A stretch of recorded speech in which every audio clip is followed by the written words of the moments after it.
há lugar algum. E aí nós vamos ver então o segundo tópico: Deus se revela a Josué. O Senhor dos Exércitos. Ele se revela como o Senhor dos Exércitos. E é interessante que Josué está envolto, melhor dizendo, num contexto de batalha. E o Senhor apresenta-se como o Senhor dos Exércitos. Yahvé dos Exércitos. O Senhor das batalhas.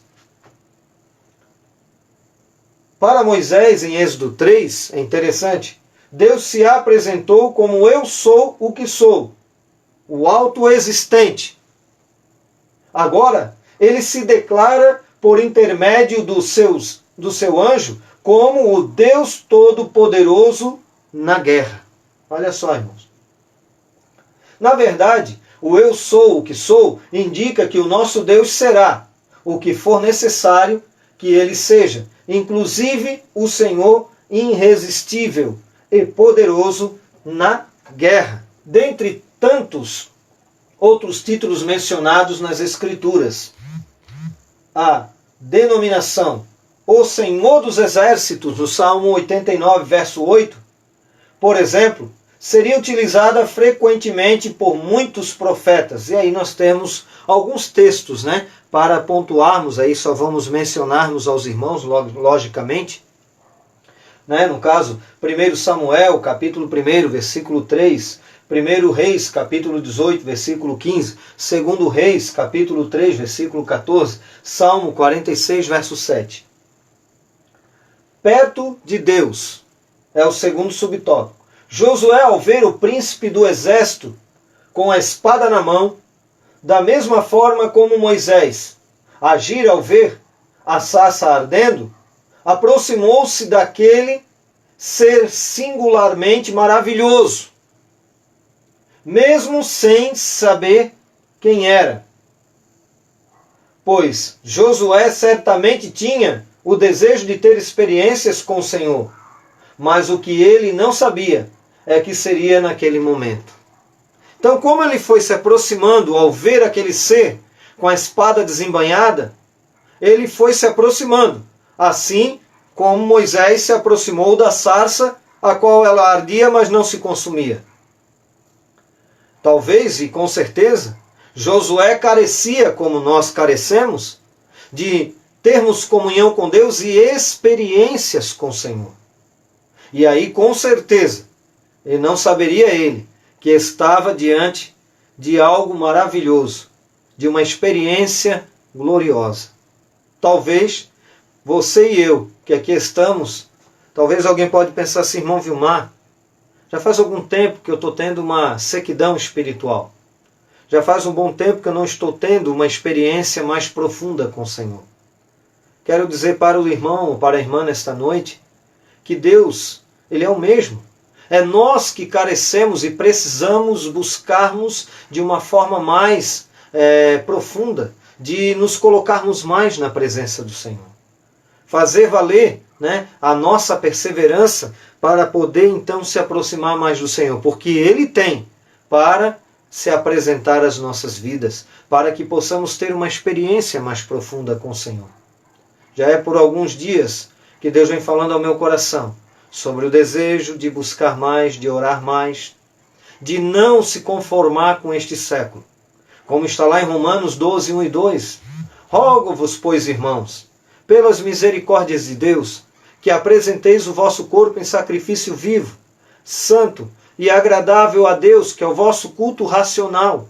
E o versículo 2, e não vos conformeis, em outra tradução, não vos amoldeis a este mundo, a este século, mas renovai a vossa mente, no vosso entendimento, para que podeis compreender qual seja a boa, perfeita e agradável vontade de Deus. Que o Senhor possa, irmãos, neste momento ainda que de adversidade, de pandemia, que nós possamos ter mais da parte de Deus, que nós possamos pegar esta leitura negativa e procurarmos mais a presença do Senhor para termos êxito na vida cristã. Com certeza, de uma forma ou de outra, podemos avançar na presença do Senhor, a termos experiências com Deus. Até porque lá em 1 Coríntios capítulo 13, versículo 8 em diante, vai falar: em parte conhecemos, em parte profetizamos. Então quer dizer, nós não conhecemos a Deus por completo, até porque senão ele não seria Deus. Então Deus sempre tem algo a mais para nossas vidas. Só que cabe a nós também fazermos a nossa parte. Amém? Então olha só, esse desejo latente de conhecer e andar com Deus sempre esteve presente na vida daqueles que se notabilizaram como heróis da fé nas Escrituras. Na verdade, irmãos, são homens falhos, como diz a Bíblia, lá na Epístola de Tiago, que Elias era um homem sujeito às mesmas paixões que nós. Irmãos, eu vejo ali o texto bíblico dizendo assim, olha, eles tinham falhas como vocês, como no caso ali, Elias, era sujeito às mesmas paixões, mas ele orou e Deus cessou a chuva. E foi um bom tempo. E depois orou novamente e Deus deu a chuva. Em outras palavras, meus filhos, vocês têm que buscar a minha presença. Vocês podem ser usados por mim da mesma forma. Então eu vejo que muitas das vezes nós não alcançamos, ou vamos dizer, as vitórias, ou uma vida mais profunda com o Senhor, um ministério mais bem aprovado, porque nós não buscamos tanto como deveríamos. É como Jesus falou em Lucas capítulo 18, versículo 1, o dever de orar sempre e nunca desfalecer. E muitas das vezes estamos desfalecendo. Só que cabe a nós, mediante a presença e a graça do Senhor, possamos nos humilharmos e buscarmos mais a presença do Senhor. E com certeza, Ele se revelará a nós de uma forma tremenda, de uma forma toda especial. E aí nós vamos ver aqui, nos dias atuais, igualmente, o Eterno procura os verdadeiros adoradores para colocá-los em lugares estratégicos, como diz lá no texto de João 4:24, Deus é Espírito. Jesus falando à mulher samaritana no poço de Jacó, Deus é Espírito. E importa que os verdadeiros adoradores o adorem em espírito e em verdade. Então Deus procura esses adoradores. E aí nós vamos ver aqui o que aconteceu com Noé, Jó, Moisés, Josué, Davi, Daniel, dentre muitos outros, que andaram perto do Altíssimo e foram alçados a lugares de honra e distinção. Então quer dizer, Deus, através da busca, através do ministério, através do que Ele operou, através da vida desses homens, que eram homens piedosos, eles ganharam destaque. Você observa isso na Epístola aos Hebreus, no capítulo 11, a qual nós temos ali como os heróis da fé. Trabalha todos os personagens ali, alguns deles, do Antigo Testamento, nos mostrando que mesmo eles errando, mesmo eles falhando, ainda assim foram grandes homens de Deus, grandes mulheres de Deus. E nós também, com nossas dificuldades, podemos também andarmos e agradarmos ao Senhor e com certeza ter um ministério aprovado para a glória do Senhor.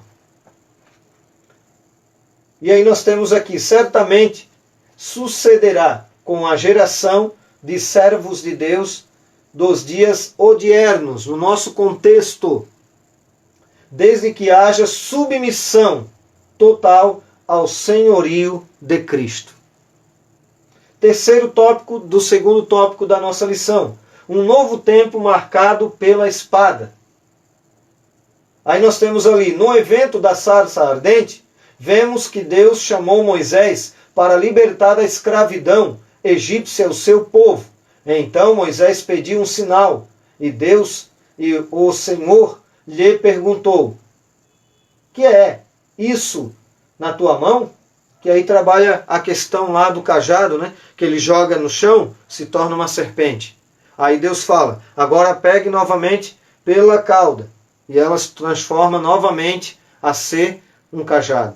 Coloca a mão no peito, Moisés, tira, está leprosa. Coloca novamente, tira, está sã. Então mostrando que a eficácia do ministério é o Senhor. Por isso, irmãos, que toda honra e toda glória é do Senhor. É como disse João Batista, o bom é que ele cresça e que eu diminua, que nós venhamos a diminuir. Com certeza, é o Senhor que prospera e que abençoa o ministério, tanto de Josué, quanto de Moisés, quanto a minha vida, quanto a sua vida, com certeza é Deus que prospera e que abençoa o nosso ministério. Mais tarde podemos ver que em quase todos os milagres, sinais e prodígios ocorridos na terra do Egito e no deserto, a vara de Moisés e também a de Arão, em certas ocasiões, foram instrumentos para a glória divina. Porém agora, quando o príncipe do exército do Senhor aparece a Josué, em suas mãos não havia um cajado, mas uma lança. Isso significa que um novo tempo se iniciava e o foco desse período seria a conquista pela espada, conduzida pelo príncipe do exército do Senhor e também pela lança de Josué. Josué 8:18. A conquista da terra exigia o esforço do homem. Então, quer dizer, exige do nosso esforço também.